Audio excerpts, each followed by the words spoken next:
কারণ আপনাদের ইতিহাস ৭১ জন আকাঙ্ক্ষার বিপরীতে দাঁড়ানো, ৪৭ দেশের মানুষের আকাঙ্ক্ষার বিপরীতে দাঁড়ানো।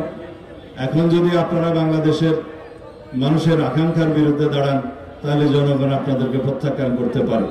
দলীয় সংকীর্ণ রাজনীতির ঊর্ধ্বে উঠে জাতি যে আকাঙ্ক্ষা দীর্ঘ ১৭ বছর যাবৎ ভোটাধিকার প্রয়োগ করার জন্য যে আকাঙ্ক্ষা পোষণ করছে এদেশের গণমানুষ, সেই আকাঙ্ক্ষার বিপরীতে যেন আপনারা না দাঁড়ান।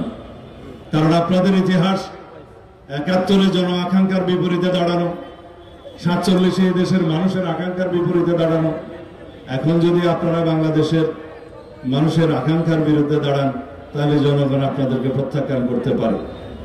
আমি জানি, বুঝি, আপনারা হয়তো আপনাদের দাবি দেওয়ার জন্য ৫ দফা না কয় দফা দাবি দেওয়া আপনারা দিয়েছেন, সেই দাবি দেওয়ার জন্য আপনারা আন্দোলন করেছেন। একটা কি নির্বাচনের লেভেল প্লেইং ফিল্ড স্থাপন করা, সেটা নির্বাচন কমিশন এবং সরকার করছে। আর একটা ছিল বিচার যেন দৃশ্যমান হয়, বিচার যথেষ্ট দৃশ্যমান হয়েছে, বিচার চলবে। এটা দীর্ঘ ধারাবাহিক প্রক্রিয়া, বিচারে কোনো সময় রেখা নির্ধারণ করে দেওয়া যায় না, তাহলে অবিচার হয়। স্বাধীন বিচার ব্যবস্থা বিচার নিশ্চিত করবে ফ্যাসিস্ট শেখ হাসিনা সহ তার দোসর আওয়ামী লীগ বাদশালীদের যারা মানবতা বিরোধী অপরাধ এবং গণহত্যার দায়ে জড়িত, এর বাইরেও যারা যারা এই সমস্ত অপরাধের সাথে সংশ্লিষ্ট সকলের বিরুদ্ধে।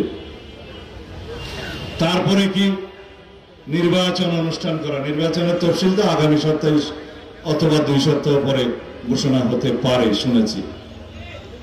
এরপরে আপনাদের দাবি শুনেছি পিআর নামে আপনারা জিকির করছেন। তো বাংলাদেশের মানুষ,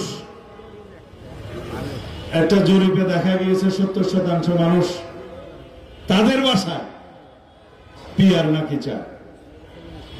আর একটা নিরপেক্ষ জরিপে দেখা গিয়েছে 56% মানুষ পিআর কি জিনিস বোঝে না।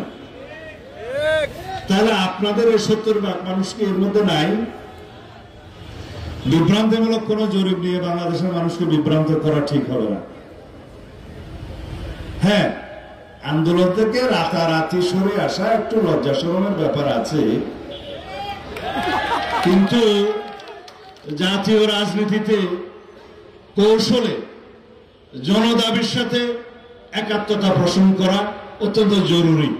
সেটা আমি জামায়াত ইসলামের ভাইদেরকে অনুরোধ জানাবো, জনদাবির সাথে একাত্মতা পোষণ করে নির্বাচনের মাঠে দাঁড়ান। আপনারা যখন আন্দোলনের ঘোষণা দিয়ে যমুনার সামনে অবস্থান দেওয়ার ঘোষণা দিয়ে যমুনা থেকে সরে এসে এখন গঙ্গার কিনারে দাঁড়িয়েছেন, আশা করি আপনারা ভবিষ্যতে জনগণের ময়দানে, নির্বাচনের ময়দানে অতি শিগগির আপনারা অবতরণ হবেন এবং যে সমস্ত দাবি দেওয়া আপনাদের ছিল তার পক্ষে যদি জনগণ মতামত দেয়, সেই হিসাবে আপনারা ব্যবস্থা নিতে পারবেন। আশা করি আগামী জাতীয় সংসদ নির্বাচনে বাংলাদেশের মানুষ গণতন্ত্রের পক্ষে ভোট দিবে। আর বাংলাদেশে বাংলাদেশ জাতীয়তাবাদী দল বিএনপির অপর নাম হচ্ছে গণতন্ত্র। বাংলাদেশ জাতীয়তাবাদী দল বিএনপির অপর নাম হচ্ছে শহীদ জিয়ার রাষ্ট্রপতির সৃষ্টি করা বহুদলীয় গণতন্ত্র। বাংলাদেশ নামক এই রাষ্ট্রটি যে সূচনা শহীদ রাষ্ট্রপতি জিয়াউর রহমানের কণ্ঠস্বরের মধ্যে দিয়ে হয়েছে, ইনশাআল্লাহ তার উত্তরসূরি, সুযোগ্য উত্তরসূরি দেশনেত্রী বেগম খালেদা জিয়ার সুযোগ্য উত্তরসূরি, বাংলাদেশের এই গণতান্ত্রিক আন্দোলনের সর্বোচ্চ নেতৃত্ব, ফ্যাসিবাদ বিরোধী গণতান্ত্রিক আন্দোলনের চূড়ান্ত পর্যায়ে যার সিদ্ধান্তে এই দেশ ফ্যাসিবাদ মুক্ত হয়েছে, জনাব তারেক রহমানের হাত ধরেই এই দেশ